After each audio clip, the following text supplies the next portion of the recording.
Thank you for downloading the latest edition of BBC Radio's From Our Own Correspondent, the best in news and current affairs storytelling. It's introduced by Kate Adie. Hello.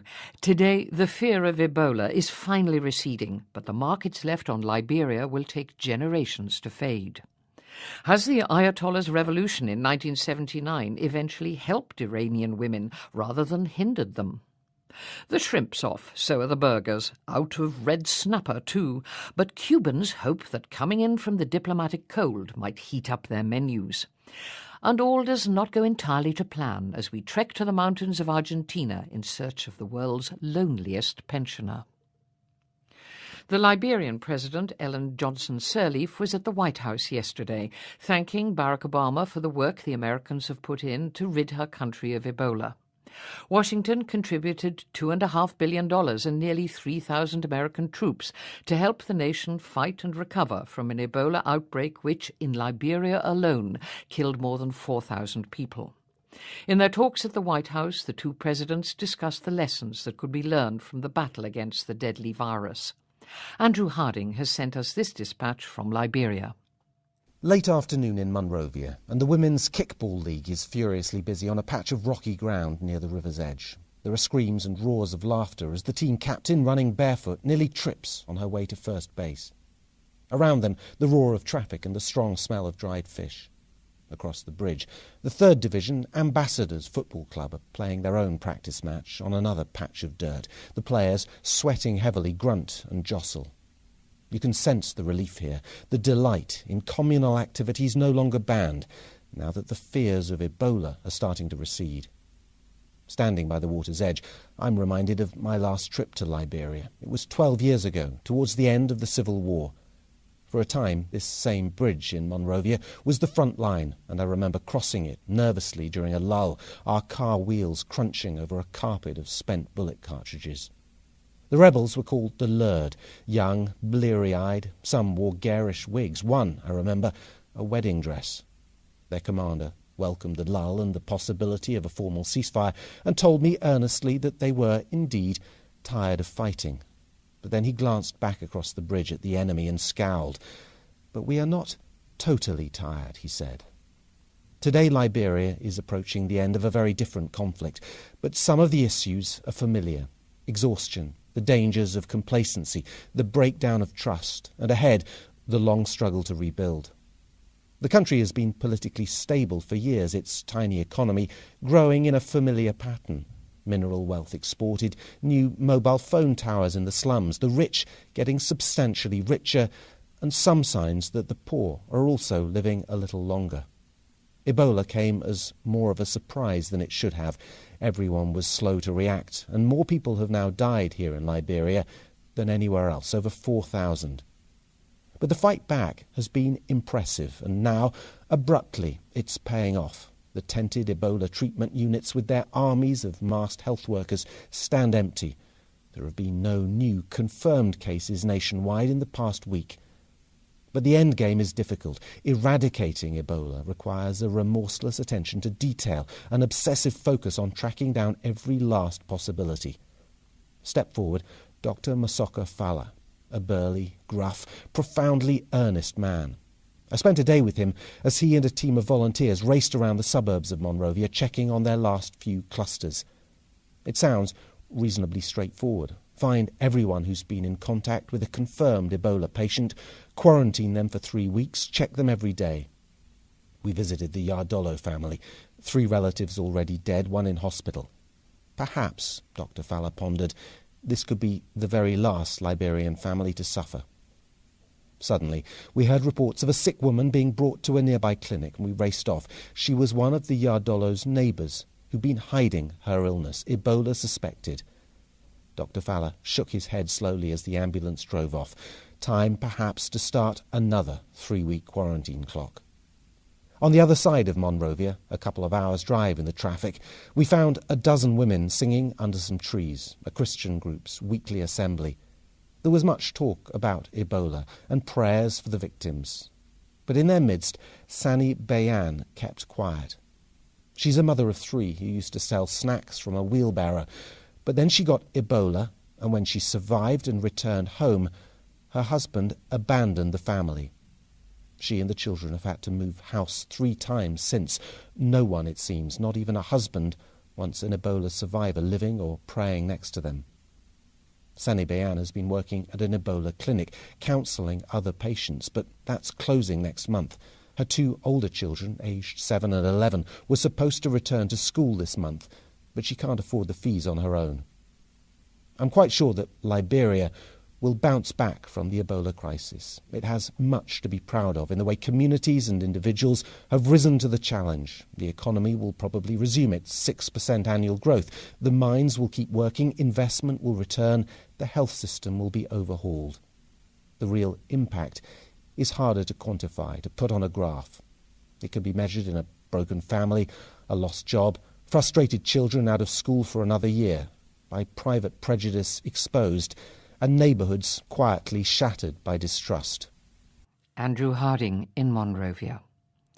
The Israeli Prime Minister Benjamin Netanyahu has accused the United States of having given up on trying to stop Iran from acquiring nuclear weapons. Mr. Netanyahu's remarks are the latest in a spat with the Obama administration over the Israeli leader's plans to address the US Congress next week. Kevin Connolly reminds us the Prime Minister's comments come just a couple of weeks before a general election in Israel. Tel Aviv found itself basking in a sudden burst of hot, late-winter sunshine this week, and the city came to life quickly, like a cat shaking itself awake. Suddenly it was possible to eat outdoors without wearing a parka or huddling under the gas patio heaters. By coincidence, at about the same time, things began to heat up in Israel's long parliamentary election campaign too. It was a race badly in need of a little drama. Israeli elections don't produce sweeps or landslides, they produce coalitions. It's not unusual for the weeks of horse trading which follow the vote to be at least as interesting as the months of campaigning which go before it. Even David Ben-Gurion, lion of Zionism and architect of Israeli independence, never secured an outright parliamentary majority, although he did win the first 5 elections in the history of the state. None of the parties running this time around is likely to win more than 24 or 25 seats, and will thus occupy about a fifth of the places in the national parliament in Jerusalem. To build a governing coalition, then, takes patience, and a readiness to give lots of small parties lots of big concessions to get them on board and keep them there. Whoever tops the poll usually gets first go at building a governing coalition, but there's no guarantee of success. It's perfectly possible to come first and end up nowhere if you can't tempt, bribe or persuade enough of your rivals into your tent. And that's why things are starting to hot up here. Israel's Prime Minister Benjamin Netanyahu finds himself level pegging with the leaders of a centre-left alliance which forms the main opposition bloc this time around. And what makes it particularly interesting is that the crucial speech of next week won't be delivered in Jerusalem or Tiberias or Tel Aviv. It will come in Washington.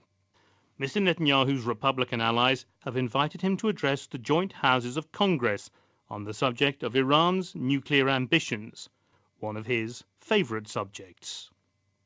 For the Israeli Prime Minister, it's a priceless opportunity to stride the world stage and remind the folks back home of the strength of his international security credentials, a strong card in Israeli politics.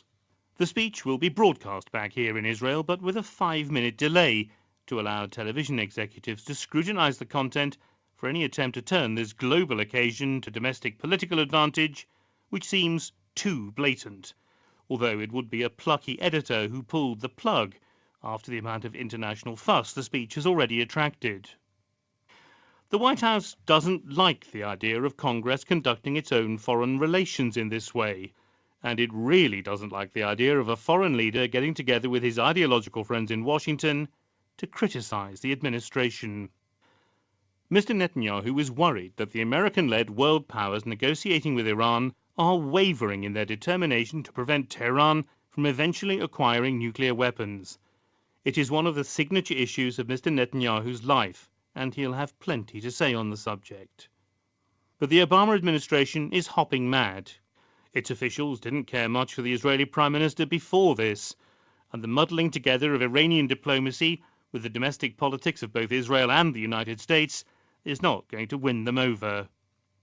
Mr. Netanyahu argues his trip will strengthen Israeli security. His rivals here at home believe that by damaging the relationship with the United States, which is Israel's most important strategic asset, it's doing just the opposite. Israeli voters will give their verdict just over 2 weeks from now. But for the moment, the Washington visit has certainly brought things to life. In previous speeches to Congress, Mr. Netanyahu has sounded like a regional manager reporting back to headquarters on how things are going in a particularly difficult branch office. Israel likes to see itself as the operator of a kind of democracy franchise on behalf of the free world in a particularly tough region for sales. This time, he's going to have to find a tone that carries that friendly audience in Congress, provides Israelis watching at home with a reason to vote for him, and leaves listeners in the wider world feeling it was worth all the build-up and all the fuss. His rivals at home, and all those irritated officials in the White House and the State Department, will be waiting to pounce. So it's not just in Tel Aviv that things are starting to heat up. And that's Kevin Connolly. Now, the West tends to view the Khomeini revolution in Iran in a negative light. It blames his regime for giving birth to an oppressive and conservative clerical rule, which even today tolerates no opposition and not much more in the way of free speech. And yet, could it be that history will judge him differently? Quite apart from overthrowing the corrupt and brutal regime of the Shah, the revolution introduced education reforms which have been of particular benefit to women. Amy Gutman's been underground in the Iranian capital to see what can be learned about the lot of women in Iran today. My guide, Farah, a tall, slender woman in her late 30s, wears jeans and a simple manto, the mandatory robe women must wear in public. It covers from neck to knee. Her long, straight black hair is tucked beneath her headscarf, but visible as it coils at her neck. We're going to Tadrish Bazaar in North Tehran to explore 10 different kinds of dried plums and other goodies. We choose the metro, Farah for its convenience, and I for a chance to go underground in Tehran, because it provides a picture of the city most tourists never see. And as I learn, it's a double-sided one, where most locals don't see tourists either.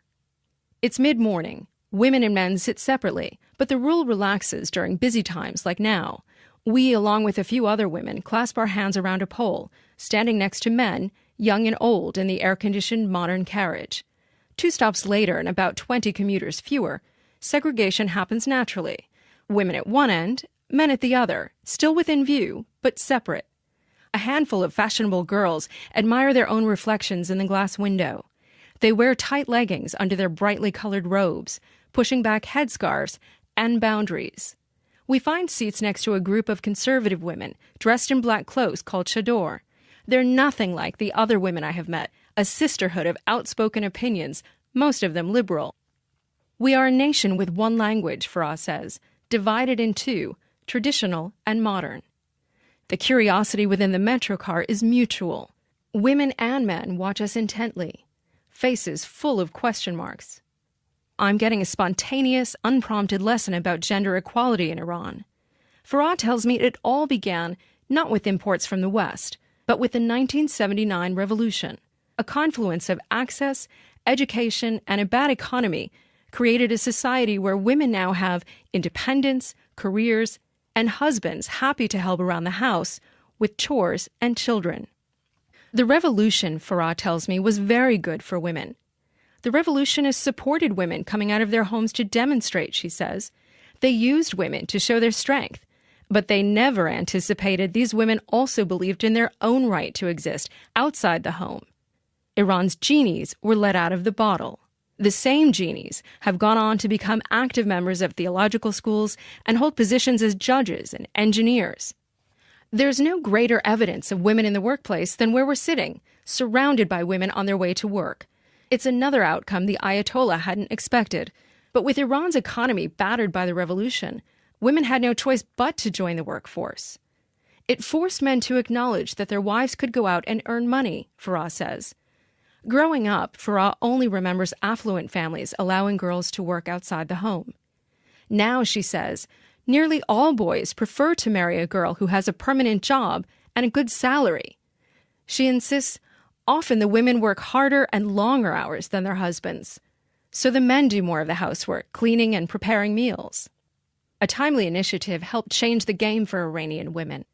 In 1982, just 3 years after the revolution, the government realized the existing education system was insufficient and wasn't available to average Iranians. It also wasn't providing essential skills. So they established Azad University, the non-profit national network of institutions with branches in large cities, small towns, even villages, provided girls from the middle and lower classes access to education they'd never had before. These girls, who like me were the first in their families to go to university, they are teaching their children equality because they have grown up with it themselves, Farah says. It inspired competence and confidence. I ask Farah what she studied at university. Women's studies, of course, she answers with a smile. Women, Farah says, now outnumber men in their pursuit of graduate degrees, something that has created a societal problem. Most Iranian women won't dream of dating men who aren't their intellectual equal. There are no musicians busking on Tehran's metro. Instead, a man walks up and down the carriage selling kitchen utensils to women too busy to shop. As we approach Tadrish station, there are no takers. Presumably, if these women need a new sponge or dust rag, it's their husbands who will go out and buy them. And that was Amy Gutman. The United States and Cuba could have embassies in each other's capitals in just a few weeks' time. Their negotiators were hard at work in Washington yesterday ahead of a meeting in Panama in early April between Presidents Obama and Castro. In Cuba, the idea of normal relations with the U.S. is a mouth-watering prospect for some private business owners on the island, in particular the country's growing number of restaurant owners. A string of new and in some cases exciting places to eat has been opening up there. And this, of course, is a country where owning such businesses was banned until very recently. Will Grant in Havana says there are hopes that opening up to the wider world will mean more choices on the menu too. For years, eating out in Cuba wasn't exactly fine dining. During the Cold War, state-run restaurants were the only legal option. Official establishments in which the waiter invariably began taking the order by reeling off a list of the items that weren't available. We're out of chicken, there's no shrimp today, and the gentleman on table 12 had the last red snapper. In 2008, however, shortly after taking over from his brother Fidel, President Raúl Castro began to implement a series of reforms aimed at loosening the reins on private enterprise, including the family-run restaurant, or paladar. Serving food, it seemed, was an area where the revolution was about to relinquish its white-knuckle-tight grip. I first came to Cuba not long after those changes were announced. They hadn't entirely filtered down to the streets yet, but I remember our first meal in a paladar. After being persuaded to follow a man waving a menu at us, we found ourselves quite literally in somebody's home. They pushed aside the sofa and shooed away the cat, draped a tablecloth over a small table, and laid out non-matching cutlery. The menu was pretty simple. They were serving arroz con pollo, a Cuban classic of chicken pieces in saffron rice. We did have a choice between cold beer and soft drinks, though. We chose beer. As she served our food, we chatted to the chef and owner, a woman whose name I've long forgotten. But I do remember her sense of expectation, her hopes that the new rules would make a big difference to her income. The state wage was then, and is still, the equivalent of just £13 a month. Given we'd just spent around £3 each on our plate of chicken and rice, and there were 5 of us, little wonder the paladar business looked appetising. Fast forward a few years, and Cuba's restaurant scene, particularly in Havana, is almost unrecognisable. The sheer number and range of eateries has grown exponentially, and the quality of some of the culinary experiences on offer rivals anywhere in Latin America.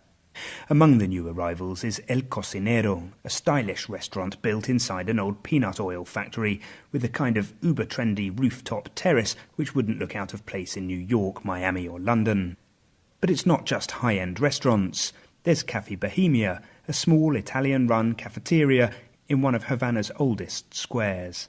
The espressos are akin to anything you'd find in Milan, and the baguettes are positively Parisian. The owner, Annalisa, is a smiling 30-something who admits she's taken a risk. Everything from the gourmet coffee machine to the tables and chairs had to be shipped in from outside, she explains. But despite the extra obstacles of setting up shop in a country still under a US economic embargo, she believes there is real potential to grow in Cuba. It's a feeling echoed a few blocks north at O'Reilly's 304. The restaurant walls are decked out with artwork from hip local artists, and it's reminiscent of cocktail bars in Barcelona or Berlin. The house speciality is the octopus, done on the grill with just a drizzle of oil and a splash of pesto, and their seafood pasta is pretty good too. Normally to be found running around after suppliers or attending to some administrative headache, the owner, José Carlos Imperatori, is a fashionably dishevelled young Cuban guy with a moustache and an easy demeanour. He admits that finding restaurant-quality ingredients in Cuba isn't easy. No es fácil, he says with a knowing smile, using the same line in Spanish as President Obama did recently to describe the thaw in relations with Cuba. For these restaurant owners, that thaw could be the start of something big. First and foremost, it should mean more visitors to the island, which means more paying customers. Secondly, they hope it will bring desperately needed products to Cuban stores. More spices, sauces, kitchen utensils, branded takeaway boxes. You name it, the chances are it's hard to find in Cuba. One paladar, La Chucheria, has a 1950s American diner theme to it, with pink neon writing on the walls and a menu of burgers and thick milkshakes. The classic Cadillacs and Chevrolets parked outside lend a hint of authenticity. The Chucheria's owners recently opened up a second branch, making it arguably the first non-state-owned chain on the island. Still, changes in Cuba don't happen overnight. At lunch there the other day, the waitress approached me rattling off a list of unavailable items. No chicken, no burger buns, and no ground beef.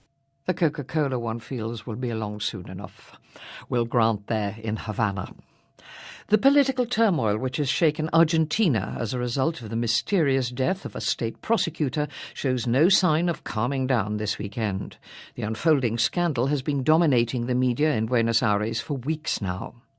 But 800 miles away in the country's rugged north, not everyone follows what's going on in the capital. In fact, some of the talk up there, close to the borders with Chile, Bolivia and Paraguay, has been about real seismic activity. There have been 2 earthquakes this month, one measured nearly 7 on the Richter scale. Yet the locals aren't too concerned. Up in the high-altitude Andean desert, this sort of tectonic upheaval causes about as much concern as a spring shower in Manchester. Chris Haslam has been to talk to one resident about life in a part of the country they call the Devil's Building Site. The interview isn't going terribly well. I've travelled for 4 days to Argentina's mountainous northwestern corner to talk to a man whom I've thought might be the world's loneliest pensioner. It turns out that he's not as lonely as I was led to believe, but we'll come back to that. This sun-cured septuagenarian llama farmer is called Don Roberto Plaza, and he lives on the slopes of an 18,400-foot mountain bang in the middle of nowhere. From the broken plastic chair outside his low, sparsely furnished home, he can see 4 volcanoes, a shimmering salt desert, and, in the distance, against a space-black sky, the jagged spike of the Cerro del Hombre Muerto, the Dead Man's Peak. The nearest village is 3 hours away, along a frost-shattered, quake-cracked track that winds through a Dali-esque landscape of glassy lava walls, sudden death ravines, and toxic lakes of arsenic. They call this place La Puna, from the Quechua for Badlands, and they say it's the place God gave the devil to show off his landscaping skills. Curiosity as to how and why anyone could live in this disturbingly beautiful yet hellish land is what brought me here. But as I mentioned, Don Roberto is being willfully obdurate. He was born on this wind-scoured slope and has lived here for 74 years, he says. Since his parents died 30 years ago, he's been alone, but life is tranquilo. The thermal variation here is the highest on Earth, with temperatures ranging from plus 30 to minus 30 in the space of a single day. It must be tough dealing with that, I suggest. Don Roberto shrugs. It's fine. What about the pumas, I ask? Yesterday, a German explorer told me how he'd found one of Don Roberto's elderly neighbours. He lives just 55 miles down the road. Bedridden, with a broken hip, half-starved and dangerously dehydrated, while a pair of mountain lions waited patiently on his doorstep for him to expire. Pumas, sniffs Don Roberto. Pussycats. And so, in one of the most dramatic landscapes on Earth, continues one of the world's most humdrum interviews. What about food, I ask? When I run out, I go hungry, no problem. Health? I pray to God and within 3 days I'm better. Loneliness? People drop by all the time, sighs Don Roberto. Just 8 weeks ago I had a visitor. Storms, earthquakes, landslides, volcanic eruptions. I make offerings to Pachamama for protection, says Don Roberto, referring to the Inca goddess. He leads me around his garden. Watered by trenches dug in the turf from the glacial stream nearby, it sports guava, potatoes and avocados. Don Roberto shows me his pear tree. Frostproof, he says, before bending with the suppleness of a yogi to dam a channel with a slab of obsidian. Does he have a radio? Nope. TV? Nope. Doesn't he get bored? Don Roberto gives me a wearily incredulous look. Bored, he says. I don't have time to get bored. His daily routine involves tending his garden, praying to God, and looking after his small herd of llamas, some of whom are in the meadow over the back, he says. And by over the back, he means a 22-mile round trip on foot over a 15,000-foot pass that's regularly closed by blizzards. That's a dangerous hike, I say. Not really, replies Don Roberto. Right, it's time to play the trump card, the last resort of the inept reporter. It works like this. You make an irresistibly attractive hypothetical proposal in the confident expectation that the interviewee will reject it. His justification of that rejection will then reinforce the story. So if the government offered you a brand new, centrally heated, air-conditioned apartment in the city of Salta, 2-day drive from here, with running water and a flat-screen TV, would you take it, I ask? Don Roberto looks at me like I'm an idiot. Course I would, he says. And there's a reason why this seemingly indestructible old pragmatist would jump at the chance to escape. He's not quite as alone here as he makes out. Behind his house stands another, but in his laconic description of his 30 years of solitude, Don Roberto hasn't once mentioned his neighbour. When I ask, he gives me a look as dark as the storm sweeping in from the Chilean border. He will not discuss the neighbour. The interview, it seems, is terminado. That night, in a cold diner in the dusty hamlet of Tola Grande, 88 miles north, I learned the truth. Don Roberto's neighbour is his sister, confides the waitress. No one remembers why they fell out, but they haven't spoken in 30 years. There's nothing in Pachamama's book of spells, it seems, that's more powerful than a family feud. Chris Haslam there, and a journalistic assignment which, like so many others, didn't go quite according to plan. That's it. More from correspondents on the road in our programmes on Thursday and Saturday mornings next week. Do join us. Goodbye. Thank you for downloading the latest edition of BBC Radio's From Our Own Correspondent, the best in news and current affairs storytelling. It's introduced by Kate Adie. Hello. Today, the fear of Ebola is finally receding, but the markets left on Liberia will take generations to fade. Has the Ayatollah's revolution in 1979 eventually helped Iranian women rather than hindered them? The shrimp's off, so are the burgers, out of red snapper too, but Cubans hope that coming in from the diplomatic cold might heat up their menus. And all does not go in time. But then he glanced back across the bridge at the enemy and scowled. But we are not totally tired, he said. Today Liberia is approaching the end of a very different conflict, but some of the issues are familiar. Exhaustion, the dangers of complacency, the breakdown of trust, and ahead, the long struggle to rebuild. The country has been politically stable for years, its tiny economy growing in a familiar pattern. Mineral wealth exported, new mobile phone towers in the slums, the rich getting substantially richer, and some signs that the poor are... Andrew Harding has sent us this dispatch from Liberia. Late afternoon in Monrovia, and the Women's Kickball League is furiously busy on a patch of rocky ground near the river's edge. There are screams and roars of laughter as the team captain, running barefoot, nearly trips on her way to first base. Around them, the roar of traffic and the strong smell of dried fish. Across the bridge, the 3rd Division Ambassadors Football Club are playing their own practice match on another patch of dirt. The players, sweating heavily, grunt and jostle. You can sense the relief here, the delight in communal activities no longer banned, now that the fears of Ebola are starting to recede. Standing by the water's edge, I'm reminded of my last trip to Liberia. It was 12 years ago, towards the end of the Civil War. For a time, this same bridge in Monrovia was the front line, and I remember crossing it nervously during a lull, our car wheels crunching over a carpet of spent bullet cartridges. The rebels were called the Lurd, young, bleary-eyed. Some wore garish wigs. One, I remember, a wedding dress. Their commander welcomed the lull and the possibility of a formal ceasefire, and told me earnestly that they were, indeed, tired of fighting. Hardly to plan as we trek to the mountains of Argentina in search of the world's loneliest pensioner. The Liberian President, Ellen Johnson Sirleaf, was at the White House yesterday, thanking Barack Obama for the work the Americans have put in to rid her country of Ebola. Washington contributed $2.5 billion and nearly 3,000 American troops to help the nation fight and recover from an Ebola outbreak which, in Liberia alone, killed more than 4,000 people. In their talks at the White House, the two presidents discussed the lessons that could be learned from the battle against the deadly virus.